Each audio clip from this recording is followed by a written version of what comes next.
Assalamu alaikum, Miss Alina. Can you listen to me?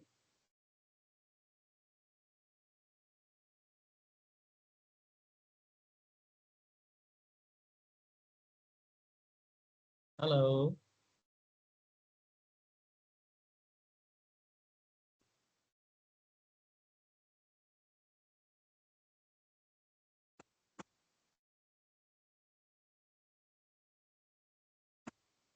Hello.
Hello. Can someone listen to me?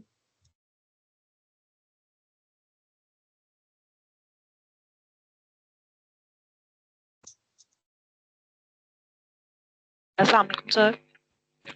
Ji, walaikum salam, Miss Alina. Can you listen to me? Hello. Hello, ma'am. Can you listen?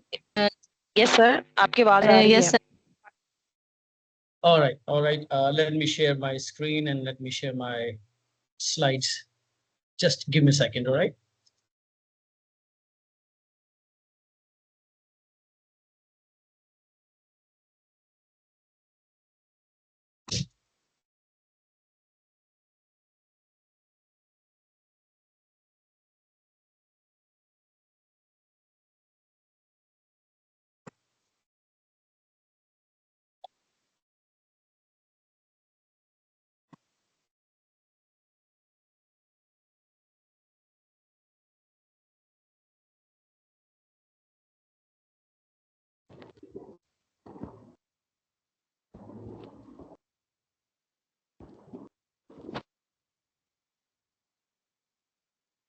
All right. Is the screen visible? Yes, sir. All right.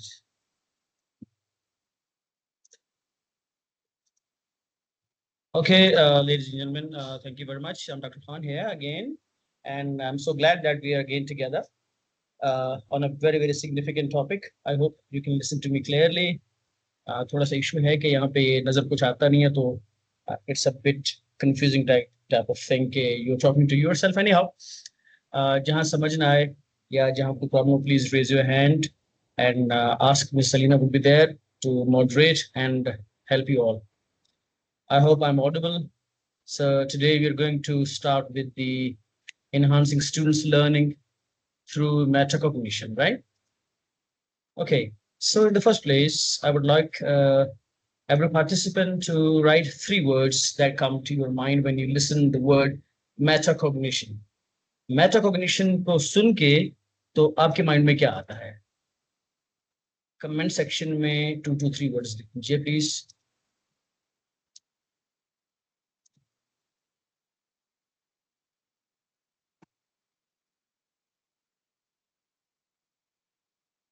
Write in the chat 3 words that come to your mind when you listen.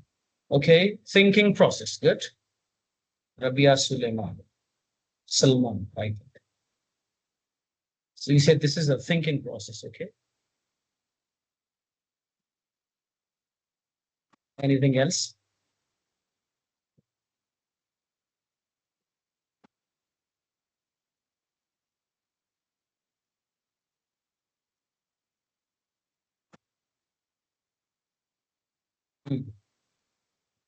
और किसी के mind में कुछ नहीं आ रहा Meta cognition को सुन के?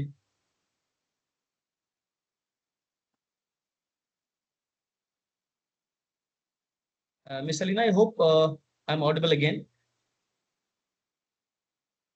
All right. Nazir Ahmed Malik.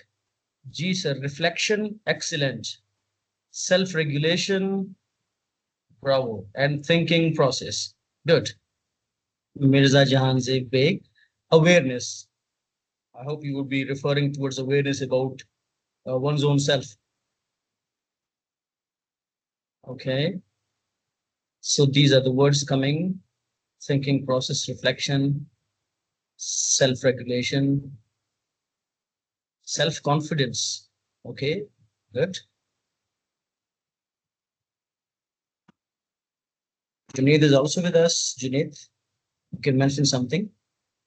Fud Muftari. Okay. ठीक.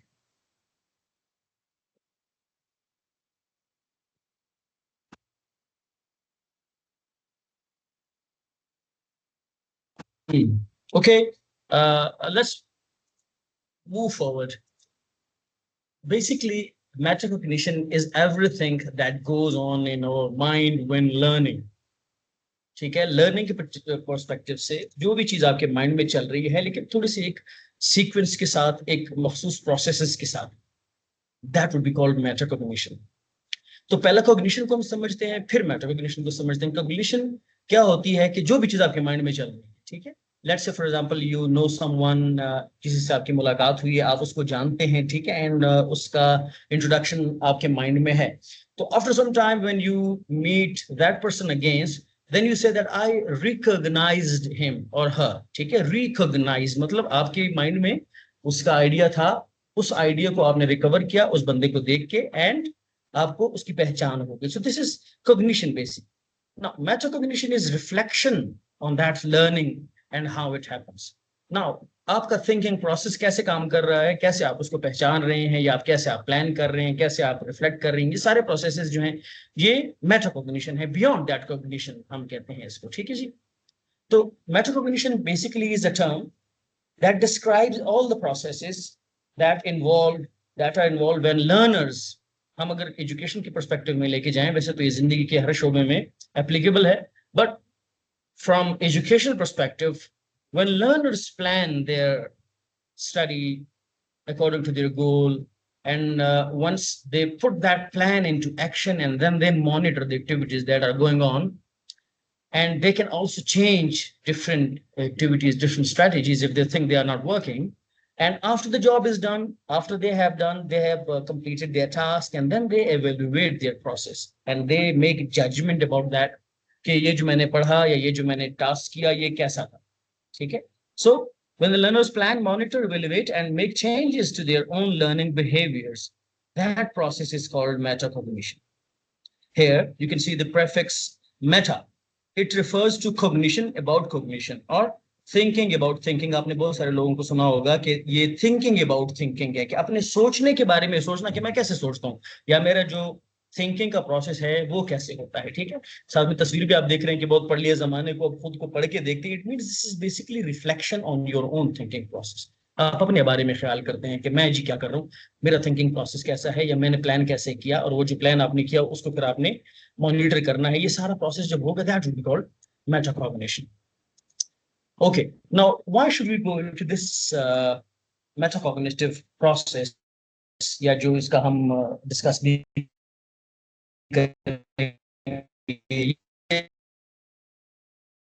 सारा हम लोग माशाल्लाह बैठे हुए जितने भी हैं लोग काफी सारे, तो हम घंटा डेढ़ घंटा इसके ऊपर बहस करेंगे, ये टाइम हम इन्वेस्ट करेंगे, इसका फायदा हमें क्या होगा. There must be some benefit of this concept, जिसको सीख के एक्सप्लोर करके इसको प्रैक्टिस करके हमें फायदा क्या होगा.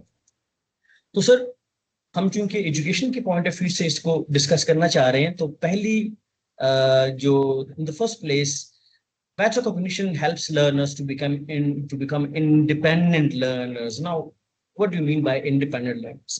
Independent learners वो होते हैं जो खुद से ही अपनी पढ़ाई को प्लान करते हैं, अपने एकेडमिक टास्क को प्लान करते हैं और उनको आगे लेके चलते हैं.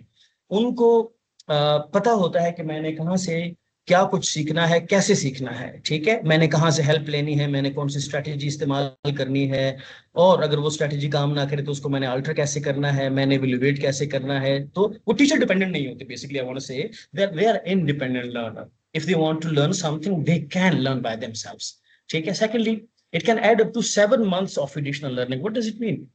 It means if there are two learners, एक learner जो ट्रेडिशनल वे में लर्निंग कर रहा है, ठीक है, और वो कोई खास स्ट्रेटेजी या इस तरह की जो मेटाकॉग्निटिव स्ट्रेटेजीज हैं ये इस्तेमाल नहीं कर रहा, सही, तो वो बच्चा, और उसके मुकाबले में if there is another boy who is using the metacognitive processes, ठीक है, that is acting, that is following the metacognitive processes, तो उन दोनों में फर्क क्या होगा कि जो बच्चा मेटाकॉग्निटिव स्ट्रेटजीज यूज कर रहा होगा उसकी जो लर्निंग है वो उस बच्चे से 7 months ज्यादा होगी जो मेटाकॉग्निटिव स्ट्रेटजीज यूज नहीं कर रहा। इससे क्या मतलब है? इससे मतलब ये अगेन कि दो बच्चे हैं, अगर जो मेटाकॉग्निशन यूज कर रहा है उसकी लर्निंग ज्यादा होगी। कितनी ज्यादा होगी? तकरीबन जैसे हम 7 months के हिसाब कर लेंगे, इट क्लियरली शोज कि बहुत ज्यादा लर्निंग होगी। फिर तीसरी पॉइंट पे आप देख सकते हैं कि improve the outcomes of disadvantage learners. Education endowment fund की रिसर्च आप इनकी वेबसाइट पे भी देख सकते हैं। डिसएडवांटेज लर्नर्स वो हैं जो इतने काबिल या इतने ज़हीन नहीं है जितने हमारे बहुत ज्यादा या शाइन स्टूडेंट्स जिनको आप हैं उनके है। लेकिन इसका मतलब ये हुआ कि आपकी क्लास में कुछ बच्चे ऐसे होंगे जो फौरन ही अपना सबक याद कर लेते होंगे, जिनको सारी चीजें फौरन समझ आ जाती हैं, ठीक है। लेकिन कुछ लर्नर्स ऐसे होते हैं, they struggle with the concept, कभी उनको समझ नहीं आ रही होती है या उनको कोई प्रायर नॉलेज का उनका उतना नहीं होता, ठीक है। तो once you teach them the metacognitive strategies की किसी चीज को कैसे याद करना है, कैसे अप्रोच करना है, तो उनकी लर्निंग नॉर्मल बच्चों के बराबर हो जाती है, ठीक है। And another thing, the benefit is it's useful across a range of ages and subjects. Metacognition का हरगिज ये लिमिटेशन नहीं है कि you can't use it in other subjects, you can use it only in English और you can use it only in maths. No, it can be used in any subject. Secondly, it could be used at any age. It's not necessary that adults would be able to use metacognitive processes. Children can easily adopt. ठीक है, बच्चों को भी आप सिखा सकते हैं कि प्लान कैसे करते हैं और स्ट्रेटजी कैसे यूज करते हैं और उस पर फिर रिफ्लेक्ट कैसे करते हैं कि जो मैंने किया ये ठीक था या नहीं था। And again it's not expensive, इस पर कोई खर्चा नहीं आता, इस पे किसी किस्म का भी इन्वेस्टमेंट नहीं है, इस पे किसी किस्म की स्पेशल इक्विपमेंट की ज़रूरत नहीं है, इसके लिए कोई स्पेशल वेबसाइट या कोई स्पेशल सॉफ्टवेयर की ज़रूरत नहीं है। It's your own thinking process. आप अपने आप को जो प्लानर बनाते हैं तो आपको उसके रिजल्ट मिलते हैं।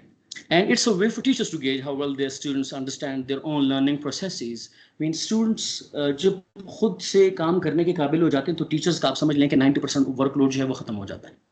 क्यों? क्योंकि बच्चों को खुद से आ जाता है कि मैंने क्या करना है, कैसे करना है, और स्टूडेंट्स को पता हो जाता है, पता चल जाता है कि मैंने अगर एक सब्जेक्ट है उसको या एक टॉपिक है उसको याद करना है तो मैं उसको कैसे अच्छी तरह याद कर सकता हूँ, उसको मैं कैसे अच्छी तरह समझ सकता हूँ। मैंने कोई नोट्स लेने हैं, मैंने कोई डायग्राम बनानी है या मैंने उसके कोई पॉइंट्स लेके एक्सक्यूज मी उसका सर, कोई माइंड मैप बनाना। जी हेलो, स्क्रीन शो नहीं हो रही sir.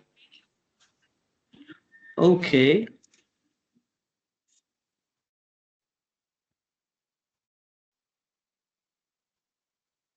is it working now? Still not sir. Malina, because from my side the screen sharing is in process. Let me stop sir the यहाँ sharing show and नहीं हो then रही। let me, okay, let me share it again.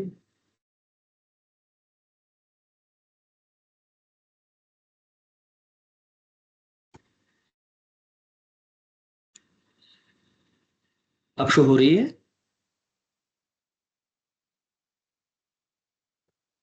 No sir. अभी भी नहीं है? No. Okay, let me check it again. What about now? Sir अब हो रही है। अब हो रही है? यस सर अब हो रही है। Okay, okay, thank you very much, thank you. I hope till now it's clear. Let's, okay, so Next, coming towards the dimensions of the metacognition, मतलब इसके जो मेन एरियाज हैं या इनकी जो मेन डायमेंशंस हैं वो क्या क्या हो सकती हैं. As you can see on the screen there are two major dimensions. One is called the regulation, and the other one is called the metacognitive knowledge. पहला या दूसरे का इशू नहीं है. There are two ways, two dimensions. तो पहला अगर आप देखें on the right side, that is knowledge, and the other one is regulation. ये दोनों चीजें मिलकर metacognitive process को तश्कील देती हैं. So let's explore both the dimensions one by one. So the first is metacognitive knowledge. So coming from this left side, where you can see own cognitive abilities. अब metacognitive knowledge का मतलब क्या है? हम इसको तीन सब कैटेगरीज में तकसीम करते हैं. ये तीनों कैटेगरीज मिलकर नॉलेज बनाती हैं. ठीक है. So the first step or the first area is own cognitive abilities. जब स्टूडेंट को अपनी जो cognitive abilities हैं, उनकी माइंड की जो प्रोसेसेस हैं, उसका इल्म होता है कि what are my strengths and what are my weaknesses, what are my challenges. ठीक है. Like for example, I have trouble remembering dates in history. बहुत सारे लोग आपने देखे होंगे जो कहते हैं मुझे नाम याद नहीं होते. कुछ लोग कहते हैं मुझे डेट्स याद नहीं होती हैं. And the same is phenomenon with me as well. I can't remember many dates, right? So, and sometimes you can see there are women who can remember a lot of dates and days. Even खवातीन को आपने देखा होगा कभी कभी कहते हैं कि फलां जो फलां दिन आई थी तो उसने फलां सूट पहना हुआ था. तो this is a strength. Generally मैंने देखा है कि मर्दों में थोड़ी सी चीज कम होती है, खवातीन में उनकी रिमेम्बरिंग माशाल्लाह ज्यादा होती है. ठीक है. But again that is on the lighter side. लेकिन जो बच्चों में होता है, तो कुछ बच्चों में लेट्स से अगर किसी बच्चे का उर्दू फेवरेट सब्जेक्ट है तो उसको शायद नज़में और गजलें और शेर व शायरी बहुत याद होती होंगी. ठीक है. लेकिन मे बी मैथमेटिक्स में उसको कुछ याद ना होता हो. I can still remember one of my very sweet friend who is now at Saudi Arabia.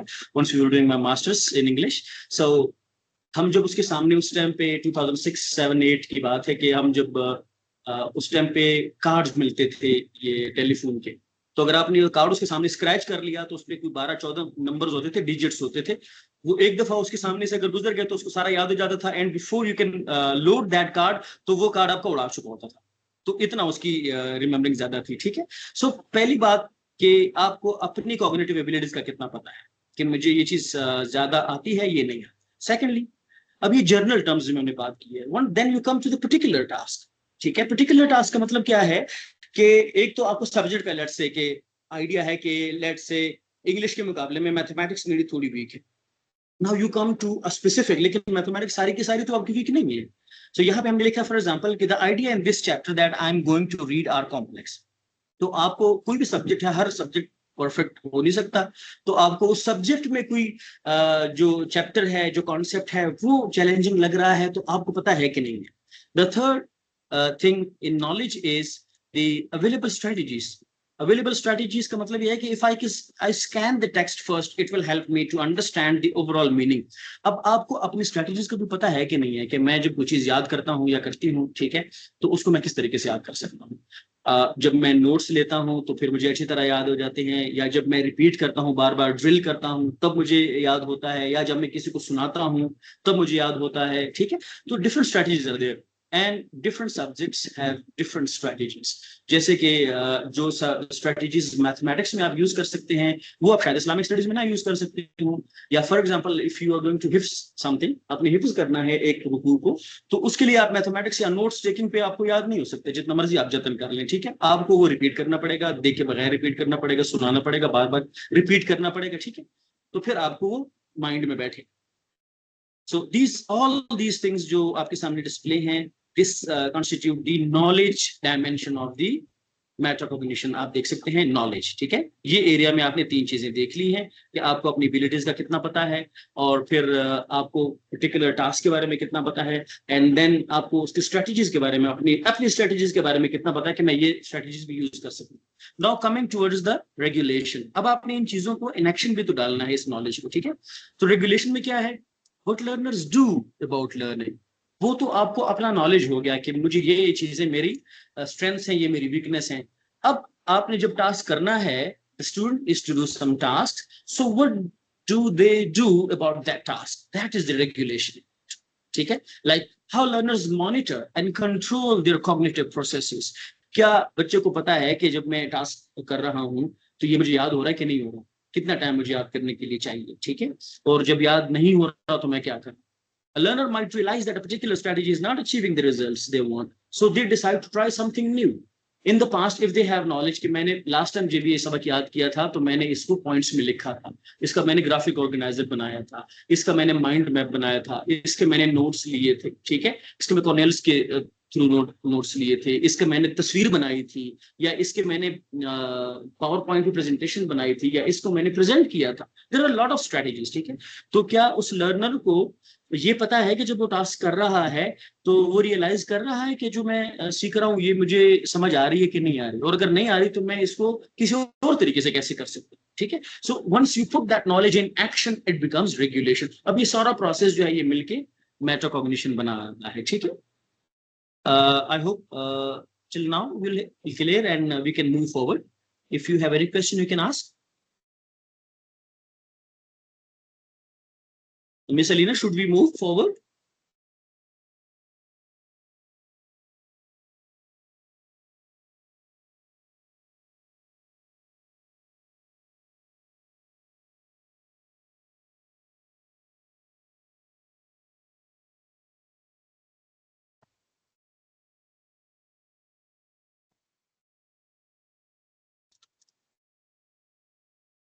If any question you can ask here, or we should move forward.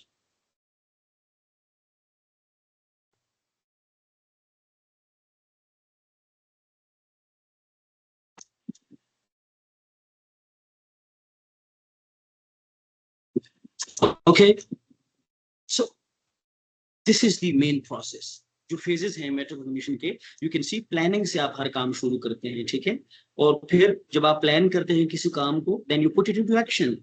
जब आप action में उसको डालते हैं तो meanwhile the work is going on, then you monitor कि वो किस तरह से हो रहा है, ठीक हो रहा है कि नहीं हो रहा, ठीक है. And once the job is done and then you evaluate that task, ठीक है, कि ये जो मैंने टास्क किया ये किस हद तक सक्सेसफुल था, ठीक है, how well was the task, ठीक है, and if it was not good, why not.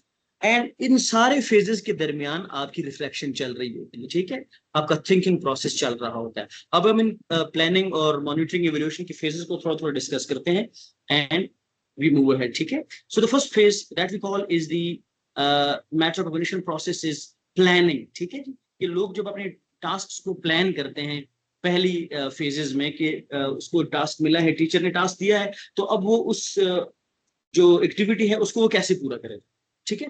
So they think about learning goal the teacher has set.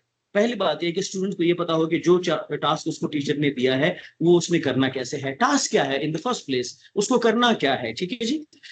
And इसके बारे में वो ये सवाल कर सकते हैं कि what am I being asked to do, what is the task basically, teacher क्या चाहती है, या मैंने अपना जो गोल सेट किया है वो क्या है, मैंने क्या करना है, and then which strategies will I use. इसको प्लानिंग फेज में डाल सकते हैं. जब बच्चा एक या कोई भी लर्नर है वो ये डिसाइड करता है कि मैंने क्या करना है और उसको कैसे करना है, ठीक है. जाहिर बात है हर टास्क के लिए आपकी प्लानिंग डिफरेंट होती है, हर टास्क के लिए सेम प्लानिंग हो नहीं सकती है. So the planning would be according to the task, ठीक है जी. In the second are there any strategies that I have used before that might be useful. तो बच्चों को हमने बताया हुआ कि पहले जो आपने स्ट्रेटजीज यूज की हैं आपने उनके हिसाब से भी देखना है कि क्या ये स्ट्रेटजीज आपने पहले यूज की हैं और क्या वो इफेक्टिव थी या नहीं थी, ठीक है. सो ये जो क्वेश्चंस हैं इसके रिलेटेड ये आप प्लानिंग फेज पे पूछ सकते हैं.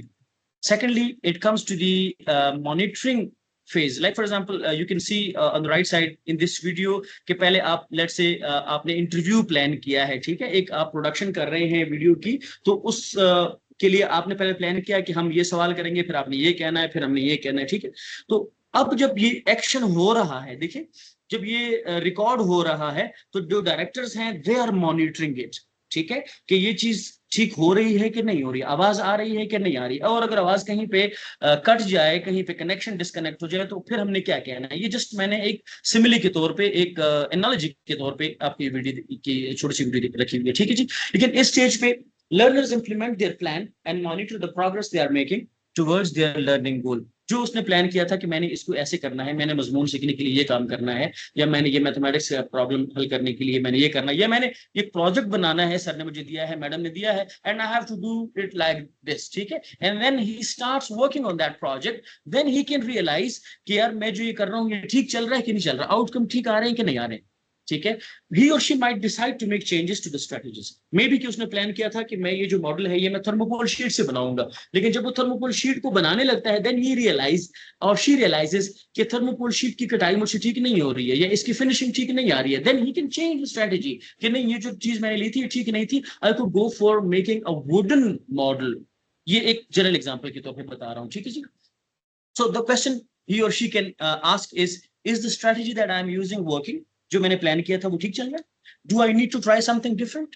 अब इसका मतलब है कि उसने प्लान बी भी अपने पास चॉक आउट करके रखा हुआ है कि अगर ये काम नहीं करेगा तो फिर मैं I will shift to the plan B और even plan C as well. So that is the best way to monitor your plan once you put it into action, ठीक है जी। So third phase coming towards is the evaluation. Evaluation mean like in the short video clip you can see that a lady has got some dental surgery and now she is looking at her teeth कि कैसे लग रहे हैं, ठीक है जी। Surgery ठीक हुई है, क्लीनिंग ठीक हुई है, पॉलिश ठीक हुई है कि नहीं हुई है। सेम वे में जब बच्चे भी अपना काम कर लेते हैं, जब स्टूडेंट्स अपनी एग्जाम दे देते हैं या कोई टास्क कर लेते हैं, and then they determine how successful the strategy they used was in helping them to achieve their learning goals. कि जो मैंने एग्जाम की तैयारी की थी तो पेपर के मुकाबले में, तैयारी के मुकाबले में मैंने पेपर कैसे दिया, ठीक है, जो मेरी परफॉर्मेंस है वो ठीक है कि नहीं है। To promote evaluation, students should consider ये questions हैं, how well did I do, what didn't go well, what could I do differently next time, ठीक है। क्योंकि टास्क अभी कंप्लीट हो चुका है तो उस पर रिफ्लेक्शन चल रही है कि ये मैंने जो किया वो किस तरह था, अच्छा था कि नहीं था, अच्छा नहीं था तो नेक्स्ट टाइम मैं क्या कर सकता हूँ, ठीक है। what went well, what other types of problem can I use this strategy for। अब जो मैंने स्ट्रेटेजी के थ्रू ये टास्क किया है तो इसको मैं मजीद कैसे इंप्रूव कर सकता हूँ, इसको मैं कहीं और पे यूज कैसे कर सकता हूँ, ठीक है। और इस सारे प्रोसेसेस में reflection is a fundamental part of the plan monitor evaluate process. encouraging learner to self question throughout the process will support this reflection, ठीक है जी। तो इस सारे प्रोसेस के दौरान जो बच्चों की रिफ्लेक्शन है, थिंकिंग प्रोसेस है, वो चलती रहेगी। ऑलराइट, नाउ अब चूंकि मेटाकॉग्निटिव स्ट्रेटजीज के हवाले से डिस्कस कर रहे हैं, so we should understand the types of learner के हमारी क्लास में किस किस किस्म के लर्नर्स होते हैं मेटाकॉग्निटिव स्ट्रेटजीज के हवाले से, कि उनको कितना पता होता है, कितना पता नहीं होता। So the first category of the student that is called the tacit learners. ये ऐसे लर्नर्स हैं जो कि they are unaware about their metacognitive knowledge, they don't know कि what are my strengths and what are my challenges, they do not think about any particular strategies, ठीक है। बस जो भी आपने इनको देना है दे विल डू दैट, ठीक है। अमन्ना और सदकना क्या है कि उस पर शुरू कर देंगे, जैसे जैसे आप कहते जाएंगे वो उस तरह करते जाएंगे, they won't use their brain, ठीक है। या उनको ये भी नहीं पता होगा कि ये जो मुझे टास्क मिला है I can do it easily through this technique. So these are basically the below average learner. The second category is of aware learners. ये लर्नर्स ऐसे होते हैं कि जिनको थोड़ा बहुत अपने थिंकिंग पैटर्न के बारे में पता होता है, लेकिन like for example they can generate some ideas, brainstorming कर सकते हैं, ठीक है, some ideas, some evidence search कर सकते हैं, ठीक है। बट आपकी इनकी जो थिंकिंग है, प्लानिंग है, वो डेलिबरेट नहीं होती है। ये जो है ये बाय चांस तो कुछ कर लेते हैं, लेकिन ये प्लान करके नहीं करते कि इनको specially they have to plan something and then they have to execute it. In the third category, we have strategic learners. Strategic learners, जैसे ये word है strategic, it means strategies based, ठीक है, जो plan करते हैं। These students, they organize their thinking by using problem solving or some grouping of classifying or evidence seeking and decision making, etc. ठीक है। ये जो बच्चे होते हैं इनको पता होता है कि मैंने कौन सी स्ट्रेटजी कहाँ यूज करनी है, ठीक है, और या मैंने किस चीज के लिए प्लान कैसे करना है। So these are basically better in planning things, ठीक है, और उनको एग्जीक्यूट भी अच्छा कर लेते हैं। बट द फाइनल स्टेज जो हमारे पास है, जो सबसे टॉप पे होते हैं, these are called the reflective learners. Reflective learners कौन से होते हैं कि वो स्ट्रेटेजिक भी होते हैं अपनी थिंकिंग के बारे में, लेकिन once they complete their task they can reflect back on that and then they can evaluate that task for future कि इस दफा मैंने जो ये टास्क किया, ये इसकी क्वालिटी कैसी थी, इसका रिजल्ट कहां तक था, ठीक है, और आइंदा फ्यूचर में मैं इसको कैसे मजीद इंप्रूव कर सकता हूँ, इसमें कहां तक खामियां हुई हैं, कहां तक मेरी कोताही थी, कहां तक अच्छा हुआ, ठीक है जी। सो कंसीडरिंग द सक्सेस और not of any strategy, they are using and then revising them as appropriate.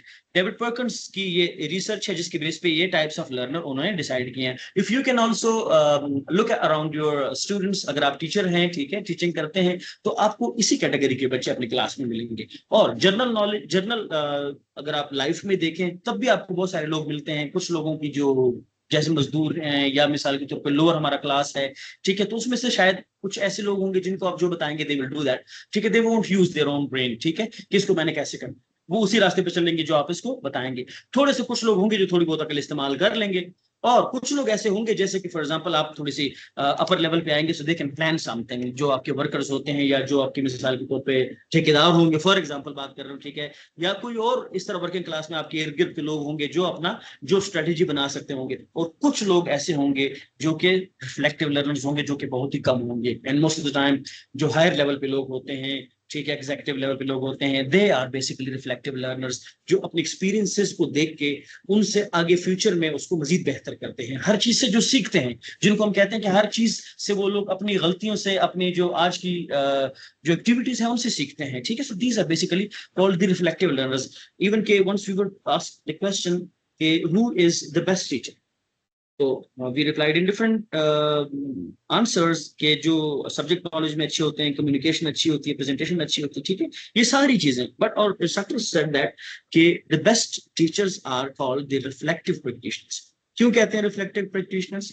Because अगर आप अपनी गलतियों पे निगाह नहीं डालते तो आपको अपनी गलतियों का पता भी नहीं चलेगा. जब तक आपको अपनी गलतियों का पता नहीं चलेगा आप उसको इम्प्रूव भी नहीं कर सकेंगे. दैट्स व्हाई अगर एक बंदा अपनी गलतियों पे नजर कर सकता है, अपनी जो स्ट्रेटजीज हैं, अपनी जो एक्शंस हैं उन पे रिफ्लेक्ट कर सकता है, तो सर्टेनली ही और शी कैन रियलाइज, ठीक है, शी और ही कैन डिटरमिन कि उसकी क्या गलती है, इसको मजीद वो इम्प्रूव कैसे कर सकता है. ठीक है जी. Alright, so there are some misconceptions about the metacognition. लोगों की कुछ इसके बारे में आप समझ लें कि गलतफहमियां हैं, ठीक है, जिनको हमें एड्रेस करना है. The first is called metacognition is simply thinking about thinking.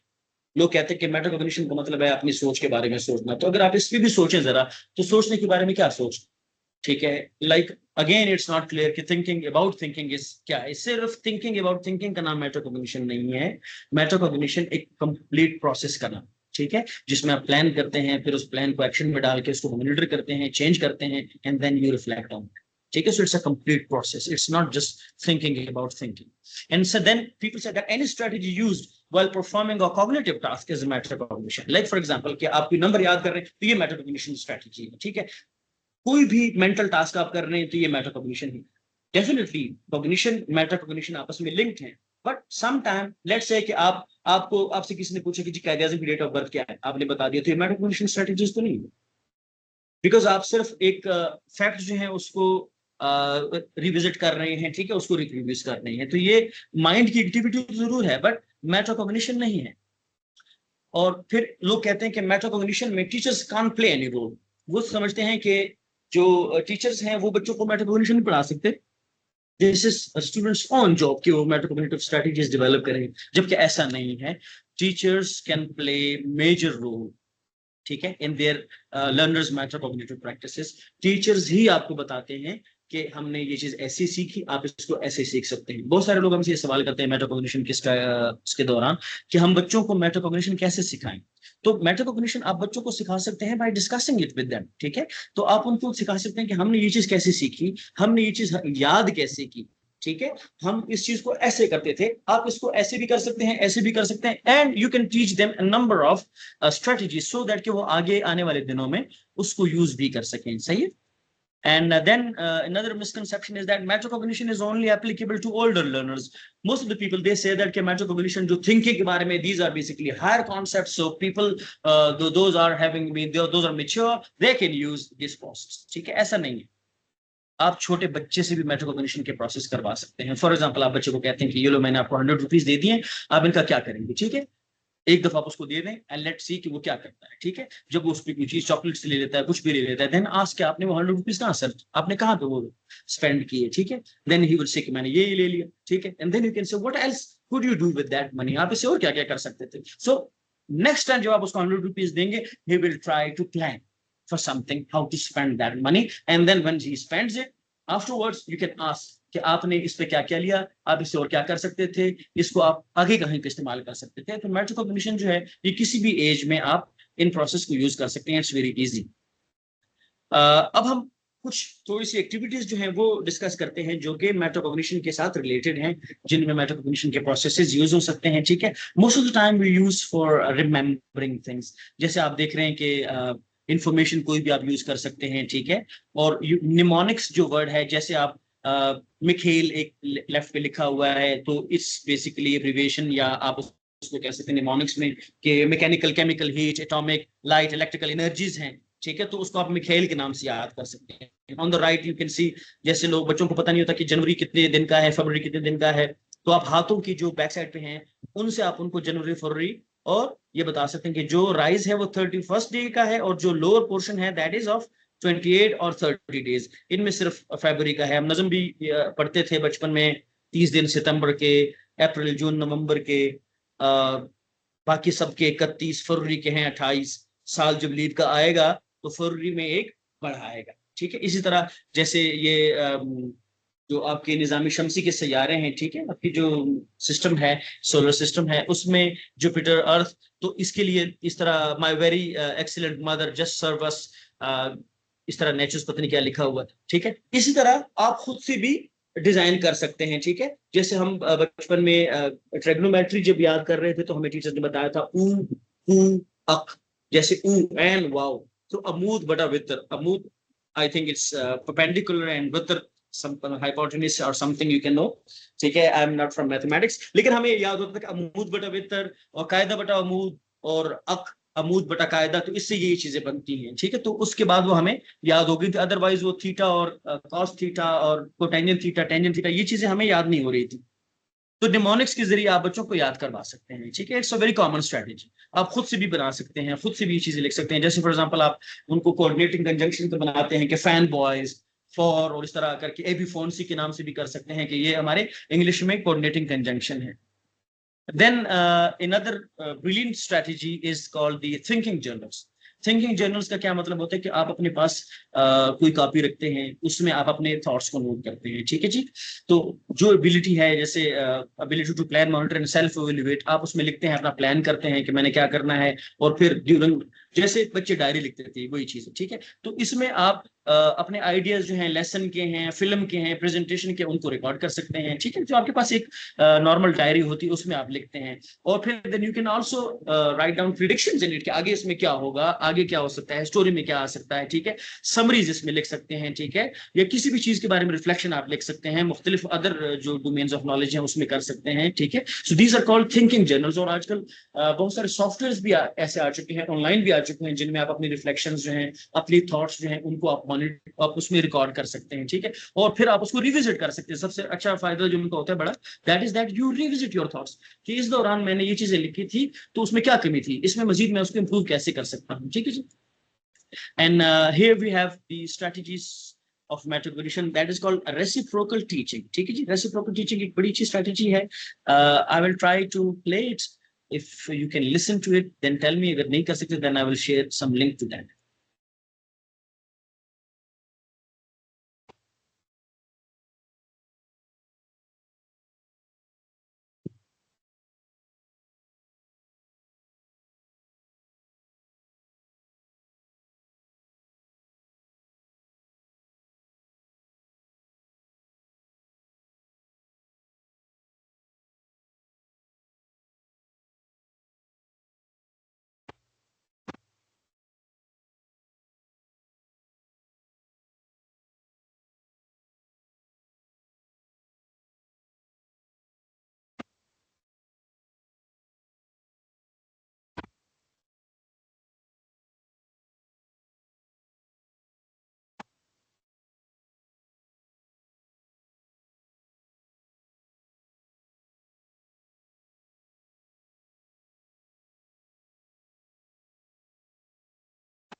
Alright, so जैसे आपने वीडियो में देखा, टीचर भी इस प्रोसेस को गाइड कर सकते हैं। रेसिप्रोकल टीचिंग, एक दूसरे को सिखाना जिस तरह हम कहते हैं, ठीक है, लेकिन it's done through these 4 steps. Like in the start basically it's a reading strategy, जिसमें पहले एक बच्चा क्वेश्चन करता है, एंड फिर then they clarify the meaning of difficult words or new words, and then they summarize that text, and at the end they predict what will come next, so that इसमें सारा mind का game है, बच्चों की strategies हैं, जो उनकी prior learning है, उनकी रिकॉलिंग है, और इसके बेस पे आगे की प्रेडिक्शन है, जो कि एक रीडिंग को बहुत ही मीनिंगफुल बना देती है। ठीक है जी। Next is metacognitive talk. अभी मेटाकॉग्निटिव टॉक का क्या मतलब है? इट्स समटाइम आपने नोट किया होगा, some kids are there who talk to themselves, ठीक है, they basically talk out loud what they are thinking। और जो छोटे बच्चे होते हैं 2, 3, 4 years के, तो वो ज्यादातर जो एब्स्ट्रैक्ट थिंकिंग है वो नहीं कर सकते, ज्यादातर वो जो उनके माइंड में आता है वो बोलते हैं। इसलिए जो बच्चा आपके पास आता है तो ऑटोमेटिकली वो कोई चीज बोलने लगता है, इट मींस वो उसके माइंड में चल रहा है। तो ऐसे टाइम पे हमें चाहिए कि हम बच्चों को सुने कि उनके थॉट्स प्रोसेस क्या चल रहे होते हैं, ठीक है। इसी तरह कुछ बच्चे बड़े भी हो जाते हैं, तो वो अपने आप से वो ऊंचा बोल के उन चीजों को याद कर देते हैं, ठीक है। तो कुछ दफा क्लास में फिर teachers they think that it's annoying, लेकिन ये कि एज ए टीचर अगर हमें पता होगा कि ये जो टॉक है अपने साथ बच्चे करते हैं, this is the strategy to remember something, then they will be comfortable, ठीक है। तो इसके लिए टीचर्स को चाहिए कि वो इस चीज को मॉडल करके दिखाएं कि आप अपनी थिंकिंग को लाउड आवाज में कैसे बोल सकते हैं, सो दैट कि आपकी जो प्लानिंग है और जो आपकी थिंकिंग है वो चैनल हो सके, ठीक है। वर्बलाइजिंग द थॉट्स के जो आपके माइंड में है कि अभी मैं ये करूंगा, अभी मैंने ये करना है, फिर उसके बाद ये करना है, ठीक है, आप बोल के दिखा सकते हैं। This is called the metacognitive talk. Okay, another thing that is called the exam wrappers. Exam wrappers की स्ट्रैटेजी जो है बहुत अच्छी है। आई होप कि हम आई विश कि हम सारे यूज कर सकें इसको। So basically these are type of worksheets, ठीक है, जिसमें रिफ्लेक्टिव क्वेश्चंस होते हैं, और वो स्टूडेंट्स को अपने एग्जाम के बारे में क्वेश्चन कर रहे होते हैं before and after they receive the results. मतलब ये है कि फॉर एग्जाम्पल एग्जाम की तैयारी होती है, तो ये आप एग्जाम रैपर बच्चों को देते हैं कि इसको फिल करें, इनके सवालों के जवाब लिखें, ठीक है, कि आपने क्या तैयारी की है, कितने चैप्टर्स हैं, आपने किस चीज पर फोकस किया है, आपके मार्क्स कितने आएंगे, आप उसको कैसे करेंगे, ठीक है, टाइम डिस्ट्रीब्यूशन कैसे करेंगे, and then ask them to keep them with themselves, and after the result has been displayed after the examinations, then you ask them, okay, revisit your exam wrappers, ये आपने जो प्लान किया था, आपने जो अपने साथ एक प्रॉमिस किया था, वो कहां तक आपने अचीव किया, ठीक है। तो afterwards they feedback is reviewed, ठीक है, to categorize any errors made and discuss how that can prepare differently for the next assessment। बहुत सारे बच्चे, या आपने खुद भी इस तरह किया होगा कि इस दफा एग्जाम में मैंने ये कोशिश की थी और लेकिन मेरे मार्क्स कम आए, नेक्स्ट टाइम एग्जाम में मैंने ये चीज नहीं करी, मैंने ये चीज नहीं करी, या मैंने इसको इस पर्सपेक्टिव से लेके चलना है, ठीक है। तो उसकी एक फॉर्मल एक्टिविटी के तौर पे एग्जाम रैपर्स यूज होते हैं, ठीक है। And the third the next category, the next strategy for के the metacognition is called KWL chart, ठीक है। KWL चार्ट बड़ी मशहूर, बहुत सारे लोग करवाते भी हैं। इसके 3 कॉलम्स हैं, and the first that is K mean what do I know, and second is what do I want to know, and the third one is what did I learn, ठीक है। तो अब इसमें क्या होता है कि आप स्टार्ट ऑफ द क्लास में बच्चों को ये चिट दे देते हैं और उनको कहते हैं कि फर्स्ट पे जो फर्स्ट और सेकंड है वो फिल कर दें, ठीक है। उसमें लिख लें कि फॉर एग्जांपल एक मेटाकॉग्निशन का सेशन है, तो उसके बारे में आप लिख लें कि what do you know about metacognition, ठीक है, उसमें पॉइंट्स लिखें। एंड सेकंड पॉइंट्स में बिफोर द सेशन कमेंस, ठीक है, स्टार्ट्स, तो उसमें आप लिख दें कि मुझे मेटाकॉग्निशन के बारे में क्या जानना है, what do I want to know, कि मुझे इस सेशन में क्या मिले। एंड आफ्टरवर्ड्स जब सेशन हो जाए तो फिर आप अपने पार्टिसिपेंट से, अपने स्टूडेंट से कहें कि आप जो थर्ड कॉलम है उसको फिल करें कि व्हाट डिड आई लर्न, कि मैंने सीखा क्या था आज, मैंने इस सेशन में सीखा क्या। देन लुक, कंपेयर करें कि आपने जो कहा था कि मुझे ये चीज सीखनी है, वो आपने सीखी कि नहीं सीखी। इस तरह आप अपने पूरे सेशन को, वो बच्चा जो है, वो पार्टिसिपेंट जो है, वो रिवाइज कर लेता है, वो उसको थिंक बैक कर लेता है, उस पर रिफ्लेक्ट कर लेता है। तो ये एक बहुत अच्छी मेटाकॉग्निटिव स्ट्रेटेजी। यहाँ तक हम पहुंच गए। I hope you have enjoy this. अब अगर आपके कोई क्वेश्चन आंसर हैं, the questions are always welcome. Yes, अस्सलाम वालेकुम सर। जी जुनेद। सर यहाँ पे क्वेश्चन ये है इन शॉर्ट वर्ड्स कि हम स्टूडेंट में इंटरेस्ट ऑफ लर्निंग कैसे डेवलप करेंगे कि भाई वो लर्निंग की तरफ आए तो सही, वो ये सोचे कि भाई मैंने सीखना है कुछ, क्योंकि गवर्नमेंट इंस्टीट्यूशन में हम्म। काफ़ी ये मसाइल के स्टूडेंट्स की स्ट्रेंथ बहुत ज़्यादा होती है क्लास में, लाइक 60 to 70 स्टूडेंट्स पर क्लास। तो वहाँ पर जो लड़के होते हैं अक्सर उनको ये पता ही नहीं होता कि भाई हम किस लिए आते हैं, क्या करने आए हैं। तो सबसे पहले तो ये है कि उनके अंदर हम इंटरेस्ट डेवलप करें कि भाई आपने पढ़ना है, कुछ करना है ना। तो ये टीचर्स को बहुत ही मुश्किल पेश आती है कि भाई उनके अंदर सबसे पहले ये इंटरेस्ट डेवलप करें। तो इसके लिए कुछ तरीक़ेकार अगर हों इस तरह कि किस तरह हम स्टूडेंट्स के अंदर इंटरेस्ट डेवलप करें ताकि वो इस तरफ आएँ लर्निंग की तरफ।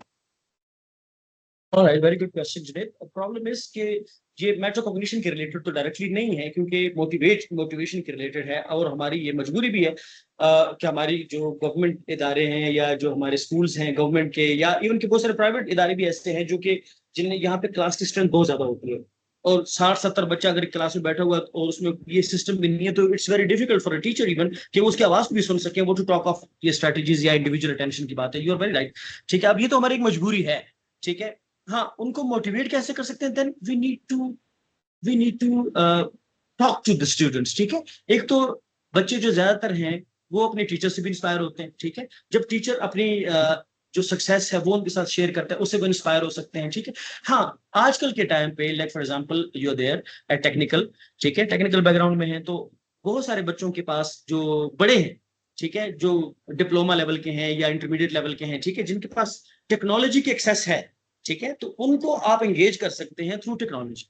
क्लास में ठीक है, उन तक आपकी आवाज नहीं पहुंचती, आप इंडिविजुअल अटेंशन नहीं दे सकते, लेकिन if possible, if you have the access, ठीक है, तो आप उनको टेक्नोलॉजी के थ्रू, व्हाट्सएप ग्रुप के थ्रू आप उनको मोटिवेट कर सकते हैं और उनके साथ उनसे फीडबैक उनको दे सकते हैं। ठीक है, या उनके क्वेश्चन को सुन सकते हैं, एड्रेस कर सकते हैं, या थ्रू वीडियो रिकॉर्डिंग, जैसे बहुत सारे टीचर्स मैंने देखे हैं उनके यूट्यूब चैनल्स हैं।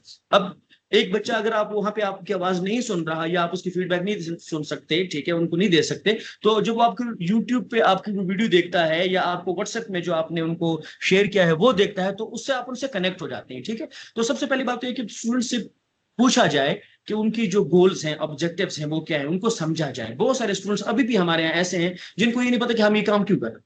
ठीक है, उनने प्री मेडिकल लिया तो क्यों लिया, उनने प्री इंजीनियरिंग लिया तो क्यों लिया। ठीक है, तो ये प्रॉब्लम हमारी सोसाइटी का है, जिसमें फिर बहुत लंबी बहस हो जाएगी। ठीक है, कि हमारा जो एनवायरनमेंट है, जो पेरेंट्स का रोल है इसमें, जो हमारे इंस्टीट्यूट्स का रोल है, जो बहुत सारी चीजें ऐसी हैं जो हम टीचर्स बेचारे उस चीज पे आ नहीं सकते हैं। ठीक है जी, एनीथिंग एल्स?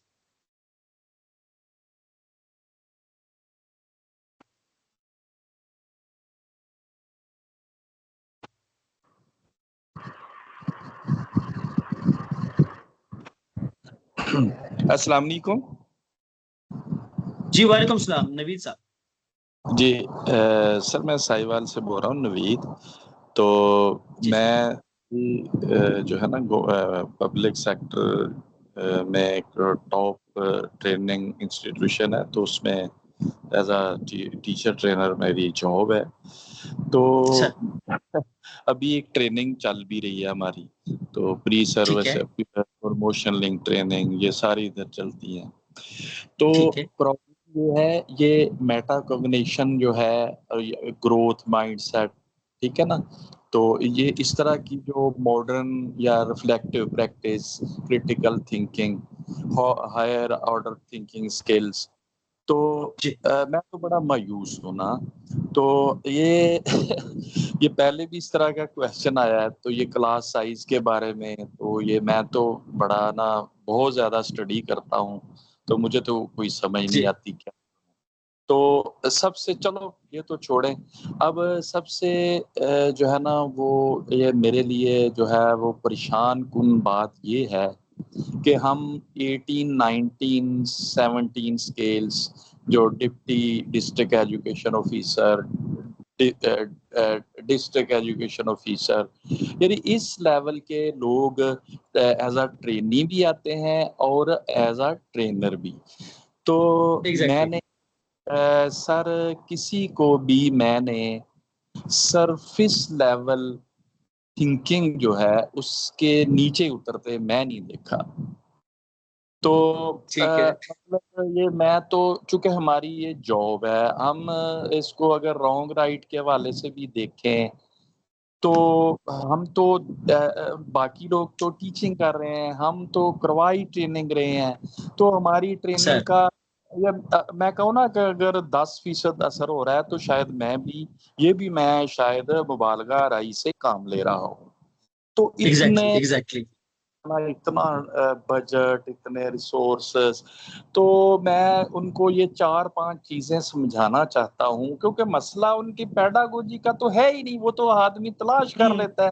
असल में तो सर एटीट्यूड है, और उनका जो मॉडर्न जो टर्मिनोलॉजी है, ये अभी मैंने वो सारा ये reflective practice, critical thinking, certificate, सारे कम्युनिकेशन स्किल सारा, तो ट्रेनर आते हैं तो वो भी बिल्कुल भी नहीं ना, और इररेलेवेंट, कोई उसका जॉब के साथ कोई मतलब रेलेवेंस ही नहीं होता जो वो उधर कह रहे होते हैं, और बड़ी आम सी सा था कोई तो। ऐसे ही। ये मेरी काउंसलिंग करनी है आपने, बस मैं अच्छा। और इससे इंशाल्लाह पूरा सेशन का फायदा होगा।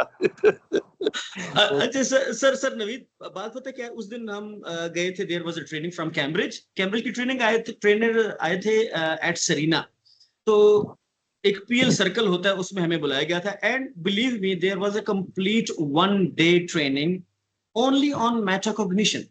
ठीक है।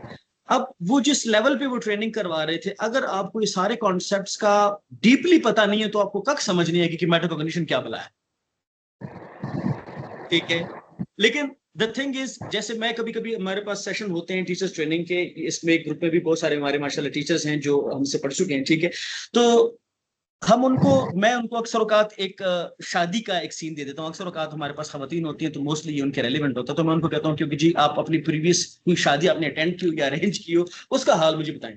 ठीक है। तो it becomes a very interesting discussion जब वो कहते हैं कि जी हमने शादी के लिए ये प्लान किया, ये किया, फिर बताएं जी शादी के दौरान क्या हुआ, फिर शादी के दौरान ये हुआ कि बारिश हो गई, कीचड़ हो गया, ठीक है, फिर आपने क्या किया। सही है। अब किसी को समझ नहीं आता कि उसमें फिर क्या किया, या चावल ज्यादा बढ़ गए। सच टाइप ऑफ एक्टिविटीज जब हम उसमें उसको डाल लेते हैं ना, फिर उसको पूछते हैं क्या, अच्छा ये सारे तजुर्बात जो आप लोगों ने किए, नेक्स्ट टाइम जब शादी होगी तो फिर क्या करेंगे, क्या नेक्स्ट टाइम पे ये करेंगे कि नहीं करेंगे। लेकिन अफसोस ये है कि हम कुछ भी जो कर लेते हैं ना, मिन हैसुल कौम, हम उससे कुछ सीखते नहीं है। बहुत कम इस तरह होता है कि हमने वो चीज सीखी हुई हो। ठीक है। तो मेटाकॉग्निटिव स्ट्रेटजीज, तो आप जैसे कहा आपने कि बहुत हायर लेवल की चीजें हैं, क्रिटिकल थिंकिंग हो गई, ये इस तरह की जो कम्युनिकेशन स्किल्स हैं, बहुत सारी चीजें। लेकिन सर सबसे जो मेन चीज है ना, वो बंदे का अपना स्पार्क है। अगर उसमें खुद ख्वाहिश नहीं है ना सीखने की या उसको एक्सप्लोर करने की, तो आप उसका कुछ नहीं बिगाड़ सकते। मैं इसके बारे में इतना ही कह सकता हूँ। लेकिन सर ये है कि मैं जो है ना शायद 7-8 हज़ार रुपया जो है ना वो पर डे मैं ले रहा हूँ, और सिर्फ इसी ठीक है। काम का। तो ये सही। चल बहरहाल ये तो मेरा ख्याल है अब टॉलरेट ही करना पड़ेगा और दुआ करनी पड़ेगी। चलो। द अल्लाह थिंग इज खैर। वी हमें हमेशा sir we have to hope for the best, simple is this. और अगर वो आप कह रहे हैं ना, बहुत सारे अफसर एग्जीक्यूटिव के साथ मेरा इंटरेक्शन होता है, आपकी वाली बात है, ठीक है, लेकिन द थिंग इज कि जब आप बंदा कोई खुद से विलिंग नहीं होता ना, आप उसको एक हद तक मोटिवेशन के थ्रू, स्ट्रेटजीज के थ्रू, इन्वॉल्वमेंट के थ्रू, एक्टिविटीज के थ्रू लेके जा सकते हैं। ठीक है। लेकिन अगर वो नस्ली या मतलब है कि वो असली तौर पे सीखना नहीं चाहता ना, तो आपकी कोई स्ट्रेटजी किसी खास असर मतलब करती नहीं। ठीक है। इसलिए मेरे सेशंस में तो मैं अल्लाह से दुआ करता हूँ कि अल्लाह हमारे अल्फाज में असर डाल के अगर किसी को कोई फायदा दे सके, तो इसके अलावा तो आप कुछ आखिर नहीं में कर सकते। सर आखिर में थोड़ा सा मैं तो सर मैंने सारी मोटिवेशनल थ्योरीज जितनी भी हैं मैंने सारा जो है ना वो सुनते ही नहीं है। अब मैंने कल वो ग्रोथ माइंडसेट वो कहा है, और वो पता नहीं बस ना मुझे तो समझ नहीं आई कि यार ये कि 17, 18, 19। तो चलो बहरहाल ये आपकी बात सही है कि ये जब जो है ना वो बच्चों पे मेहनत कर लेते हैं हम, या जो यंग टीचर्स हाँ। हैं, बस ये तो एग्जैक्टली मैंने। एग्जैक्टली। और sir I would thank love to be in contact, I would love to be in contact if you find any opportunity, do let me know. ठीक है। I can drop my number और you can take it from miss Alina as well. ठीक है। We can share. अब हम आपस में trainers जब तक बैठते नहीं है ना सर, तो हमें फिर मजीद चीजों का पता नहीं चलेगा। तो I can learn from you, you can learn, we can discuss different type of strategies और डिफरेंट टाइप ऑफ ऑडियंस को डिस्कस करेंगे इंशाल्लाह। ठीक है ना sir? Why not? Why not? Great, grateful, grateful. Ji, Miss Alina, if any participant have any other thing to share or ask anything, I'm available.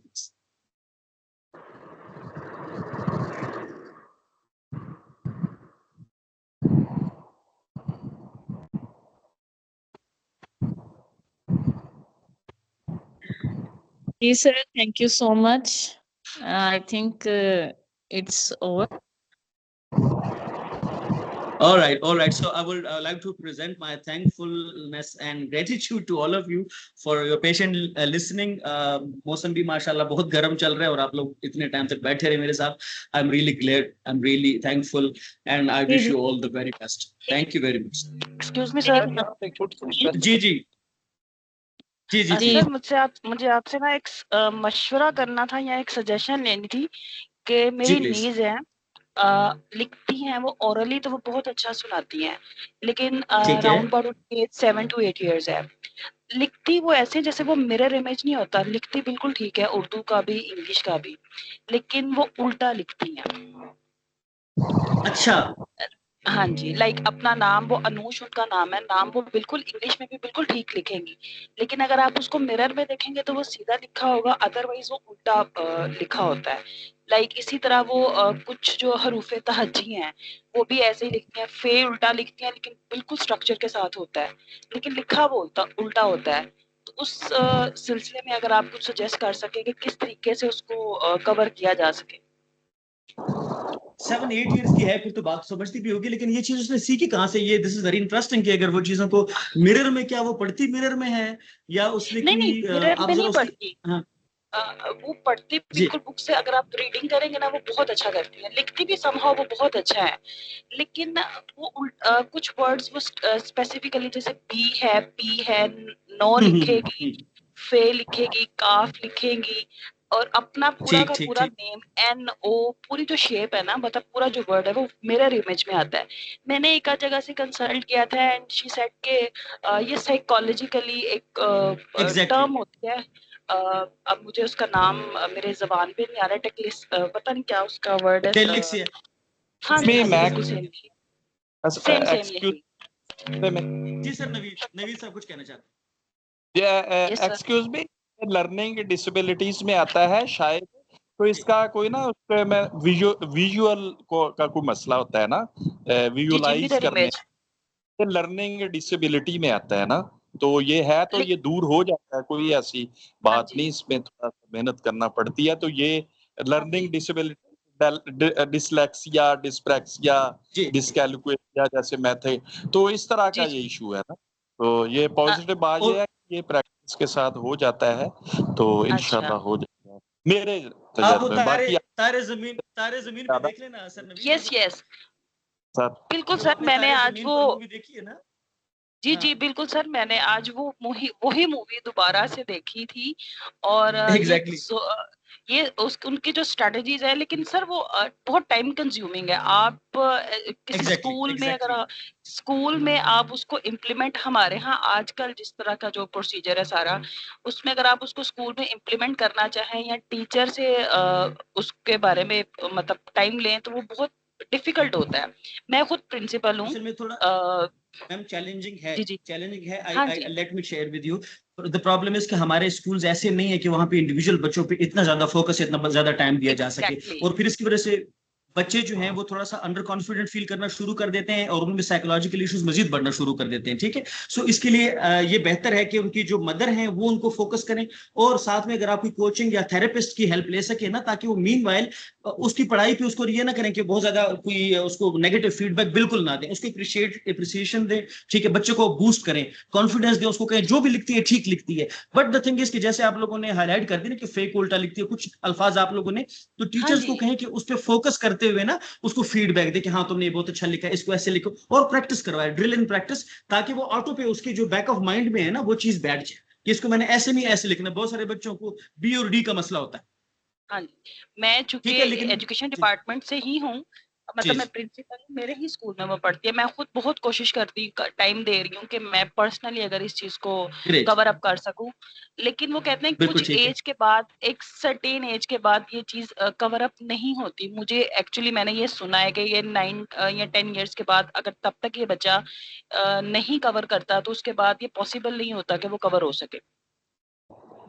इस बारे में it will be from case to case. ऐसा 100% नहीं होता कि ये ना हो तो नहीं हो सकता. आप चूंकि खुद प्रिंसिपल हैं और आप you are aware of the problem, तो जिस प्रॉब्लम yes. के बारे में आपके अवेयरनेस हो जाए ना, होपफुली वो फिर इस हाँ तरह जी। रहता नहीं है। ठीक है, अगेन आई वुड से कि आप जो साइकोलॉजिस्ट हैं उनसे थोड़ा राब्ता करें, हाँ जी। बिकॉज ये खास, जैसे सर ने भी कहा, लेकिन ये कि जिसकी अभी मैंने जिक्र किया ना रिफ्लेक्टिव प्रैक्टिशनर का, तो अगर आपको मसले का पता चल जाए ना, उसकी हाँ जो जी, हाँ जी।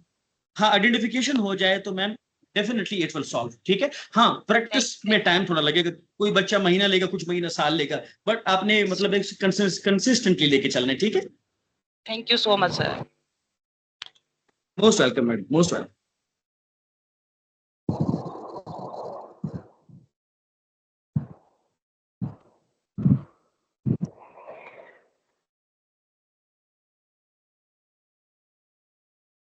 मिस सहर जैदी ने क्वेश्चन किया है कि आपका जो 3 ईयर से बच्चा है, ठीक है, तो एज से आगे वो उसके पढ़ाओ तो वो आगे नहीं सीख पाता।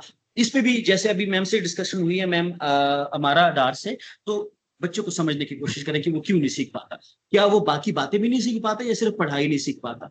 क्या वो ABCD नहीं सीख पाता, या A1 2 3 भी नहीं सीख पाता? क्या उसकी खास मजमून या खास जो चीज है उसमें प्रॉब्लम है, या हर चीज में प्रॉब्लम है? मतलब उसका जो IQ लेवल है वो कमजोर है, मेंटली कमजोर है, या उसका उस जो सब्जेक्ट है उससे इंटरेस्ट नहीं है? जितना आप इसमें मजीद प्रोब करेंगे आपको पता चलेगा। अगर तो बच्चा 1 2 3 सही सीख रहा है, उसमें आगे बढ़ रहा है, और ABCD में, इसका मतलब है उसकी न्यूमरेसी का वो ठीक है, लिटरेसी का मसला है, तो अब आप उसको फाइंड आउट करने की कोशिश करें कि what's the problem with that. ठीक है, क्यों उसको इंटरेस्ट नहीं है उस चीज से, उस टीचर से उसकी नहीं लगती, या उसको कोई नेगेटिव फीडबैक मिली है, या उसकी प्रैक्टिस कम है, या उसको उस मजमून के लिए टाइम कम मिलता है। So there are an number of questions. जितने आप क्वेश्चंस को मजीद आगे लेके जाएंगे ना, तो आपको बच्चे की मजीद जो प्रॉब्लम है वो पता चल जाएगी। इवन के one school I was conducting a session, जहां पे एक टीचर ने मुझसे सवाल किया कि बल्कि उन्होंने एक स्टोरी शेयर की कि एक बच्चा था, तो उसको हमारी बात की ही समझ नहीं आ रही थी, और वो अजीब जबान बोलता था, अजीब किस्म की वो